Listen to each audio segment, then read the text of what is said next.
Hey, everybody. Welcome to Moment of Clarity. Thanks for joining. Thanks for being here. By the way, if you donate during this or donate on Venmo at Lee Camp, but if you donate in the super chat, all of those go to people in need. So all the donations will not go to me. They'll go on to others who are struggling.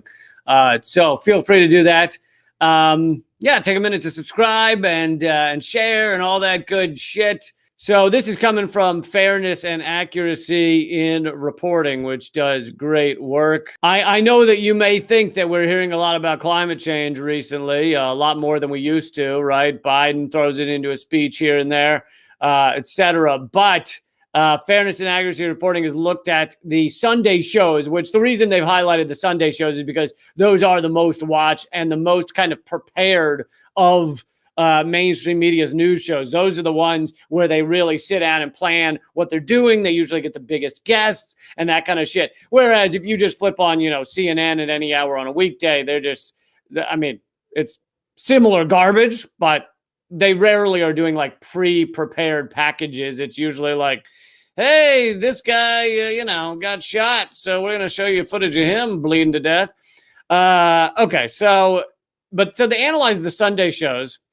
And they say in a year dominated by coverage of the pandemic, one might expect other topics to fall lower on the media's priority list. But the climate crisis has not lessened in intensity. On the contrary, the urgency of addressing it increases each year. You guys know that. Their failure to do so, the show's failure to do so, reached shocking levels last year. ABC's This Week, one of their top news shows, CBS's Face the Nation, and NBC's Meet the Press, didn't ask a single question that mentioned the climate crisis, climate change, or the Green New Deal until more than 2/3 of the way through the year.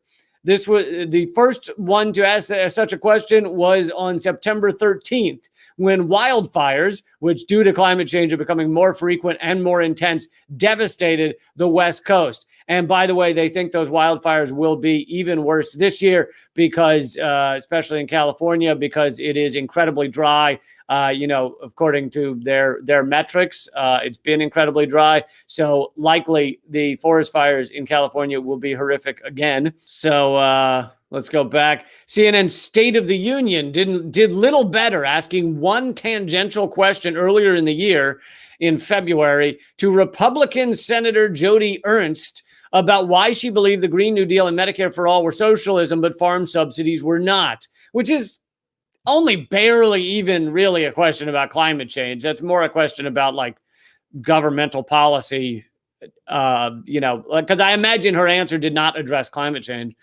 To continue quoting, its coverage of extreme weather beat the other networks by 2 weeks when it reported on Hurricane Laura in Louisiana. But even those, and they're not saying that, Fairness and Accuracy Report is not saying this, but even those, like, reporting on a hurricane is, yes, it's climate change, but if we're going to actually do something about climate change, about the climate crisis, about the fucking environment collapsing around us, then it needs to not just be when there's an emergency.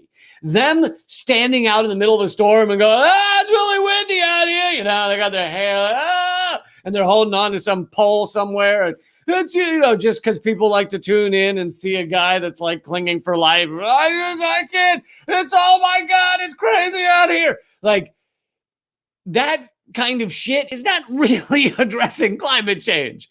And furthermore, you can watch those reports. I remember a year ago when some hurricane was hitting, and so I left CNN on for like half an hour to see kind of how they were covering it and how much they were mentioning climate change. They can go a half hour, multiple hours without actually saying the words climate change, climate crisis, any of that shit. They just say the wind speeds are picking up and people are floating by with their feet sticking out of the water. So I wouldn't even call that climate coverage unless they're making a concerted effort to say, hey, these fucking hurricanes are worse, they're stronger, they're more frequent because of climate change. Unless they're making that a clear statement, then it's not fucking climate coverage. Now, I get that Fairness, Accuracy, Reporting didn't want to try and differentiate exactly how the coverage was, but, just covering a hurricane might not actually matter, depending on how you're covering it.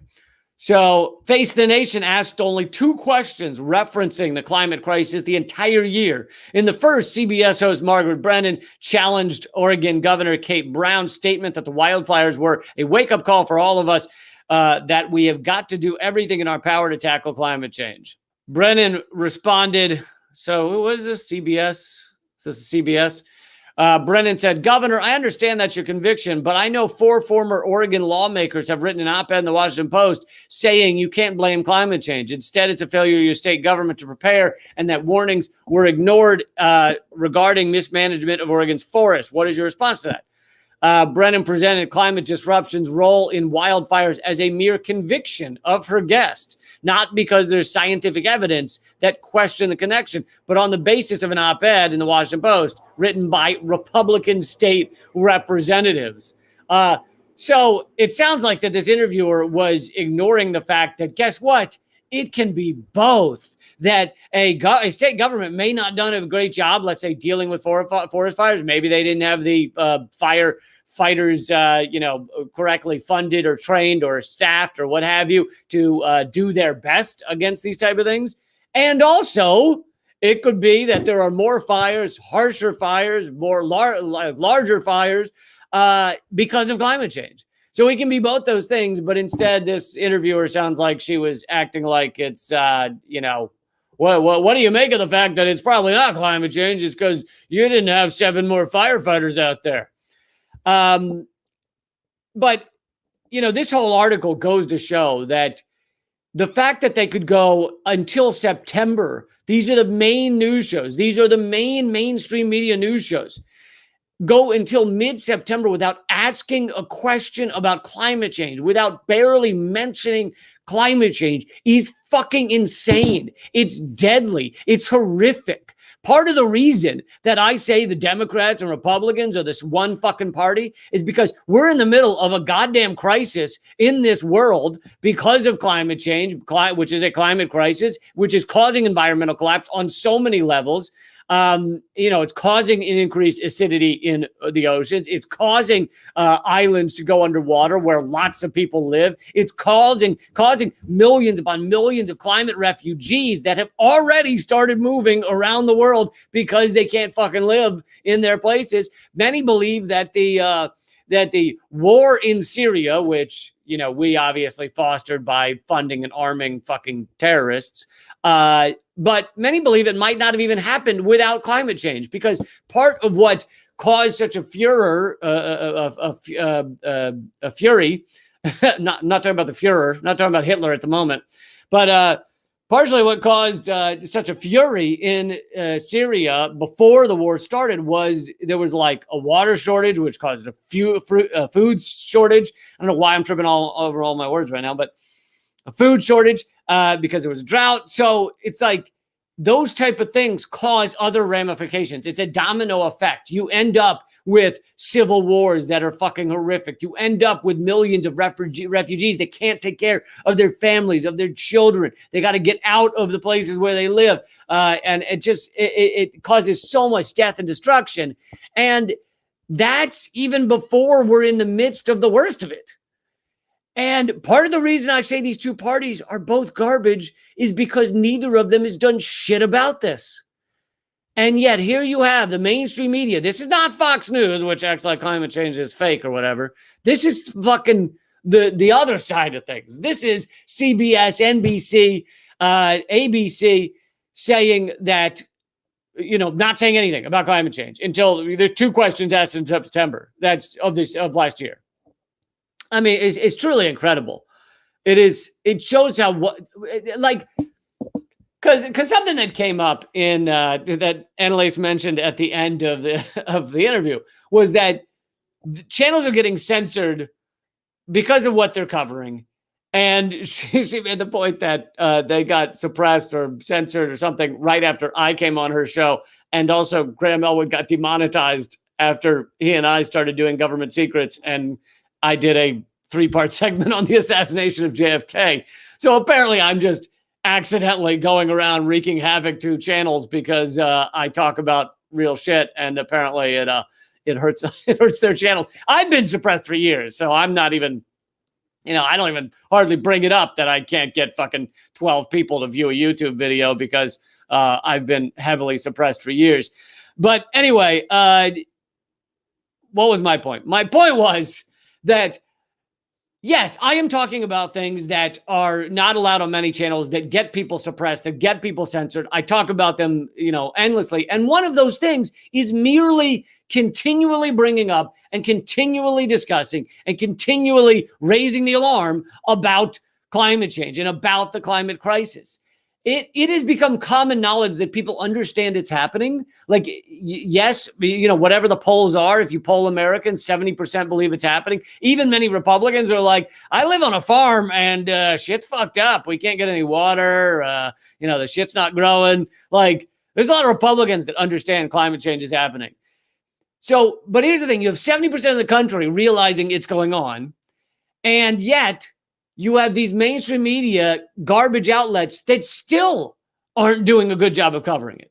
Still are sitting there with their thumbs up their asses, acting like this shouldn't be what we're talking about every goddamn day. Because it's bad, it's bad for capitalism, right? It's bad for the two-party system because neither of them are doing anything about it. So you can't talk, they like NBC or something can't talk about it without kind of ringing an alarm bell. Well, I haven't seen Democrats do that much about it either. So it's bad for the Democrats and, of course, the Republicans who fucking act like it's not happening. It's bad for the capitalist system because this is not something that capitalism can deal with easily. You have to spend money to protect our society, to change things. And capitalism says, no, you only spend money if you're going to make short-term profit. Now, here's the thing, is there's a lot of long-term profit in stopping climate change, right? Because the world will still exist. A lot of long-term profit there. There's a shitload of long-term profit if we keep the world going. There's a lot of long-term profit, but capitalism doesn't give a shit about long-term profit. It's all about right now. It's all about how many millions can we make in the next month, and fucking, telling everybody that, hey, we need to switch to more public transportation, and we need to not all buy things every 3 minutes and throw them out every 2 minutes. Saying things like that, not good for capitalism, not good for consumerism. So your mainstream media still doesn't really want to talk about these issues. I mean, it's amazing. There was one more point of this article I wanted to close with here. This is the end of the article. Okay, only 12 questions were asked on the Sunday shows all year that even touched on emissions or the oil and gas industry. 12 questions. And none mentioned agriculture, which is the number one cause of global emissions, is agriculture. None of them mentioned agriculture, deforestation, or capitalism more generally. Of those 12 questions that were asked, few got the national conversation closer to where it needs to be. Instead, asking about such things as whether Biden's goal of net zero emissions by 2050 was realistic, that was ABC, or the impact of his stance on oil and gas on voters, that was CNN. Fox News, I don't know why they put Fox News there. On ABC, I guess they also asked that question. On ABC, Martha Raddatz asked the Democratic strategist Rahm Emanuel whether Biden's promise in one of the presidential debates to transition away from oil and gas made him cringe a little bit. Meanwhile, the industry, meaning the oil and gas industry, didn't reduce its own media output during the pandemic. In fact, it increased it. The American Petroleum Institute, the largest industry lobbying group, spent over $3 million on TV ads, a 51% increase from the year before, falsely touting natural gas as a clean energy. These ads aired during almost the exact same period that most of the Sunday shows were completely silent on climate change. Did you catch that? Big Oil increased their ad buys last year, touting big oil by 51%. So this shit is not going away. It's not decreasing. And it goes to show that these oil companies, these oil and gas companies, natural gas, which never use that term because it's a fucking natural gas, all right? It's fucking killing the planet. Yeah, you fucking, throwing your shit at someone might be natural if you look at what baboons are up to, but that doesn't mean it's something you should be doing every day. It's really Not cool of you. So fuck this shit natural. You know what else is natural? Fires. Fires are natural. Then we should burn down the town and go, oh, look, natural fires. The oil and gas spent more on than the year before. It increased by 51%, telling everybody that natural gas is somehow, climate change friendly, environment friendly, lower emissions. Fuck you. No, it's not. You're killing the goddamn planet. Like aggressively, not like killing it by 2050. Like we are seeing collapses now. And my video won't be shown to very many people because of this topic and others like it. Other channels are getting censored and suppressed and stopped because they might talk about climate change.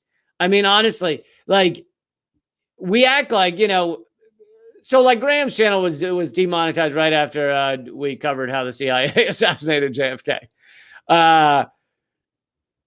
That people understand, like even today, if you most of you out there, if you talk to people, they go, oh, that's understandable. Like most people don't know that or understand that about the JFK assassination, and hearing such a thing terrifies them, and they go, oh, you're Looney Tunes. But with climate change, if you ask your average American, most Americans say, oh, yeah, it's happening. It's happening. And yes, humans have an impact on it. That's most Americans would say that. Yet, that topic is still largely suppressed. It's like one or two questions at the debates. It's, a little coverage on CNN.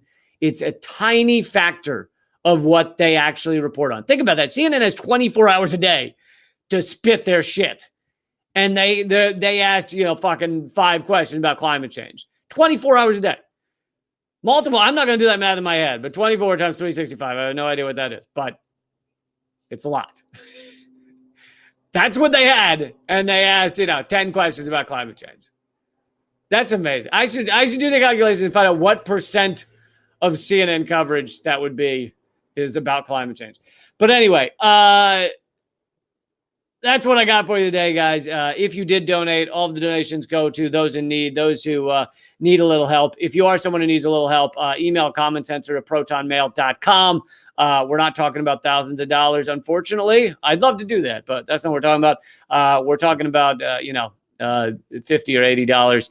And that's where all these donations go. It's kind of a solidarity fund. And Eleanor Goldfield's new album just dropped. It's called No Solo. It's at artkillingapathy.com.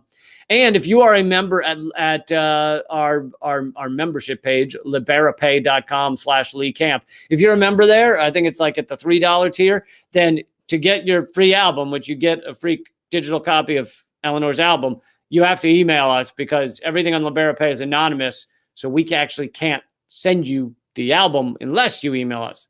So liberapay.com/Lee Camp. And if you need to collect the album, email commentcensor@protonmail.com. All right, guys, that's it. Keep fighting.